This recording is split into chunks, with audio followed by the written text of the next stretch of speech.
തീർച്ചയായിട്ടും അന്വേഷണം ഉണ്ടാവും ഇതിനെപ്പറ്റി. നമ്മുടെ നാഷണൽ ഹൈവേയുടെ ഭാഗത്ത് നിന്ന് അന്വേഷണം ഉണ്ടാവും. അപ്പോൾ അത് പ്രാഥമിക ലെവലിൽ നമ്മൾ മനസ്സിലാക്കിയത് ഇച്ചിരി ഒന്ന് ഒതുങ്ങിയില്ല സാർ.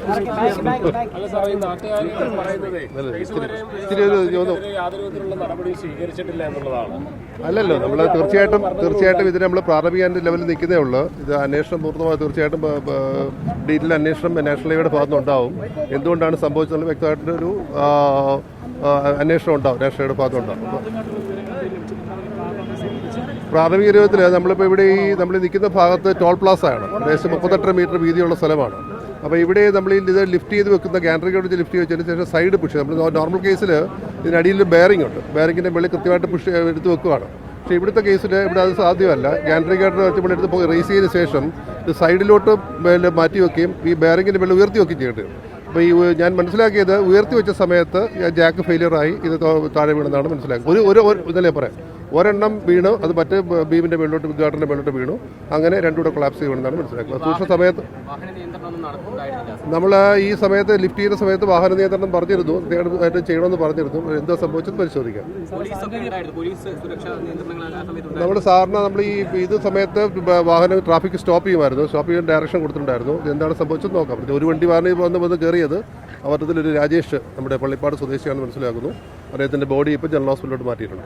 ഇങ്ങനെയുള്ള ഗേഡറുകൾ സ്ഥാപിക്കുന്ന സമയത്ത് വാഹനങ്ങൾ നിയന്ത്രിക്കേണ്ടതല്ലേ? അങ്ങനെ ചെയ്യേണ്ടതല്ലേ? ഇങ്ങനെയുള്ള ഗേഡറുകൾ സ്ഥാപിക്കുന്ന സമയത്ത് വാഹനങ്ങൾ നിയന്ത്രിക്കേണ്ടതല്ലേ?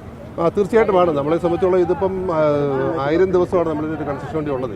ഇവിടെ 2700ഓളം ഗാർഡേഴ്സ് സ്ഥാപിക്കേണ്ടിയിരിക്കുന്നു. അപ്പോൾ നമുക്ക് ഡേ ആൻഡ് നൈറ്റ് ഫുൾ ഇവിടെ വർക്കുകൾ ഡേ ആൻഡ് നൈറ്റ് നടന്നുകൊണ്ടിരിക്കുകയാണ്. അപ്പോൾ കൂടുതൽ നമ്മൾ ഈ ഇറക്ഷനും അതോടൊപ്പം തന്നെ ഈ ലിഫ്റ്റിങ്ങും ഒക്കെ നൈറ്റ് സമയത്താണ് കൂടുതൽ ഉപയോഗിക്കുന്നത് ചെയ്യുന്നത്. അപ്പോൾ നമ്മുടെ പ്രശ്നം വെച്ചാൽ ഏകദേശം 70 യൂണിറ്റ് പെർ ഡേ, ഒരു ദിവസം ഒരു മിനിറ്റിൽ 70 വാഹനങ്ങൾ ഇതിലേക്ക് കടന്നു പോകും. അപ്പോൾ നമുക്കത് ബ്ലോക്ക് ചെയ്യാനൊന്നും പറ്റത്തില്ല. ട്രാഫിക് ഒരു നിയന്ത്രണത്തിലൂടെ ഈ കാര്യങ്ങൾ രണ്ടും നടത്തിയേ പറ്റത്തുള്ളൂ. ഉണ്ട് തീർച്ചയായിട്ടും. ഇല്ല, പോലീസിന് ത്രൂ ഔട്ട് നമ്മളെ പോലീസും അതോടൊപ്പം തന്നെ മാർഷൽസിനെ ഡിപ്ലോയ് ചെയ്തിട്ടുണ്ട്. ഈ അപകടം നടന്നപ്പോൾ ജീവനക്കാർ ഇവിടെ ഉണ്ടായിരുന്ന ജോലിക്കാർ ഓടിപ്പോയി, അങ്ങനെ പെട്ടെന്ന് അതുകൊണ്ട് ലിഫ്റ്റ് ഓപ്പറേറ്റ് ചെയ്യാൻ കഴിഞ്ഞില്ല എന്നൊക്കെ നാട്ടുകാർ പറയുന്നു. അല്ല, അത് സ്വാഭാവികമല്ലേ, ആൾക്കാർ ഭയപ്പെട്ട് പോയത്. ഇങ്ങനെ ഇത്ര വലിയ സംഭവം ഉണ്ടാകുമ്പോൾ സമയത്ത് സ്വാഭാവികമായിട്ട് ഭയപ്പെട്ട് മാറിക്കാണും. പക്ഷെ അവർ തിരിച്ചു വന്ന് ഉയർത്തി ബോഡി മാറ്റുകയും ചെയ്തിട്ടുണ്ട്.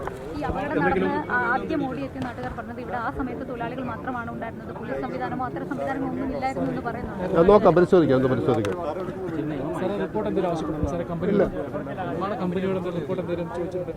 ആവശ്യപ്പെട്ടു, അശോക ബിൽഡേഴ്സിന് റിപ്പോർട്ട് ആവശ്യപ്പെട്ടിട്ടുണ്ട്. ഗതാഗതം നമുക്കിപ്പോൾ ഇവിടെ തന്നെ ഇപ്പോൾ ഈ ഭാഗം തുറന്നുവിടാനായിട്ട് പറഞ്ഞേക്കുന്നു. ഒരു സൈഡിൽ കൂടെ നമ്മൾ ട്രാഫിക് കൊണ്ടുപോവുകയും മറ്റേ സൈഡ് നേരത്തെ നമ്മൾ ചെയ്യുന്ന മാതിരി അരുക്കുറ്റി വഴി ഡൈവേർട്ട് ചെയ്ത് കൊണ്ടുപോകാൻ ശ്രമിക്കുന്നു. അപ്പോൾ നമ്മൾ ഇപ്പം നിലവിൽ രണ്ടും എക്സ്ട്രാ ജംഗ്ഷൻ തിരിഞ്ഞാണ് പോയിക്കൊണ്ടിരിക്കുന്നത്. അരുക്കുറ്റി വഴി തിരിഞ്ഞ് പോയിക്കൊണ്ടിരിക്കുകയാണ്. അപ്പോൾ അത് നമ്മൾ ഒരു ലൈൻ ഇതിലേ വിടുകയും മറ്റേത് അതിലേക്ക് ഇറക്കി വിടാൻ ഭാഗ്യമായിട്ട് പ്രസ്താവിച്ചിട്ടുണ്ട്.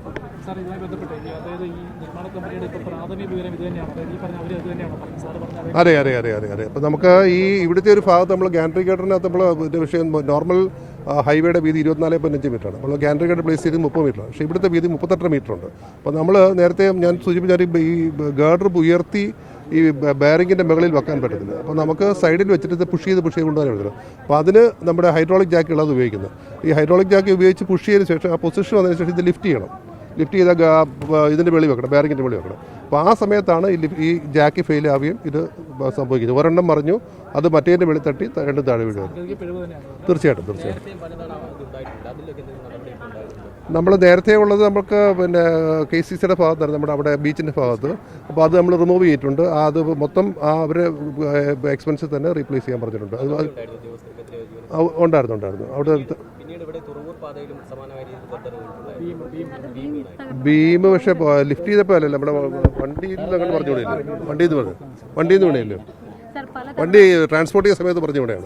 ഈ പലതവണ മീറ്റിംഗ് കൂടുകയും ഈ ഇതുവഴിയുള്ള നിർമ്മാണ പ്രവർത്തനം നടക്കുമ്പോൾ സുരക്ഷാ ക്രമീകരണങ്ങൾ കൃത്യമായി പാലിക്കണമെന്ന് പലതവണ നിർദ്ദേശം നൽകുകയും ചെയ്തിട്ടുള്ളതാണ്. പക്ഷേ അപ്പോൾ ഇത് ആവർത്തിക്കുന്ന ഒരു സാഹചര്യമല്ലേ ഇപ്പോഴുള്ളത്? അല്ല, നമ്മളെ സംബന്ധിച്ചുള്ള ഇതൊരു ഇത്രയും വലിയ കോംപ്ലക്സ് വർക്കാണ്. 2700 ബീമുകൾ ലിഫ്റ്റ് ചെയ്യണം, അത് പ്ലേസ് ചെയ്യണം, വലിയ കോംപ്ലക്സ് ഒരു ടൈം ബൗണ്ടായിട്ട് വർക്ക് നടന്നുകൊണ്ടിരിക്കുന്ന സമയത്താണ്. അപ്പോൾ ഇത് സ്വാഭാവികമായിട്ടൊരു നമുക്കൊരു ജാക്ക് ഹൈഡ്രോളിക് ജാക്കിലാണ്. ഇത് എപ്പോൾ ഫെയിൽ ചെയ്യുമെന്ന് നമുക്ക് പറയാൻ പറ്റത്തില്ല. അപ്പോൾ അത് തീർച്ചയായിട്ടും നമ്മളെ സംബന്ധിച്ചോളം അത് കൃത്യമായിട്ട് ഈ ഹൈഡ്രോളിക് ജാക്ക് ഫെയിൽ ആയത് സംഭവിച്ചത് തീർച്ചയായിട്ടും അത് വരാൻ പാടില്ലാതെയായിരുന്നു, പക്ഷേ അത് സംഭവിച്ചു പോയി സംഭവം. അപ്പോൾ നമ്മൾ ഗതാഗത നിയന്ത്രണം കൃത്യമായിട്ട് ചെയ്യുന്നുണ്ടായിരുന്നു. എല്ലാ ദിവസവും തന്നെ നമുക്ക് 28ഓളം മാർഷൽസിനെ ഇവിടെ ഡിപ്ലോയ് ആയിട്ടുണ്ട്. അവിടെ പോലീസ് ഒരു ടീമും ഉണ്ട്. തീർച്ചയായിട്ടും നാഷണൽ ഹൈവേയുടെ അല്ല, ഇന്ന് തന്നെ പറ്റില്ല. നമ്മൾ അതിൻ്റെ എക്സ്പെർട്ടുകളൊക്കെ വന്ന് അന്വേഷിച്ചിട്ട് പറ്റത്തുള്ളൂ. തീർച്ചയായിട്ടും നമ്മുടെ ജനറൽ ഹോസ്പിറ്റൽ അല്ലേ, നാളെ ജനറൽ ഹോസ്പിറ്റൽ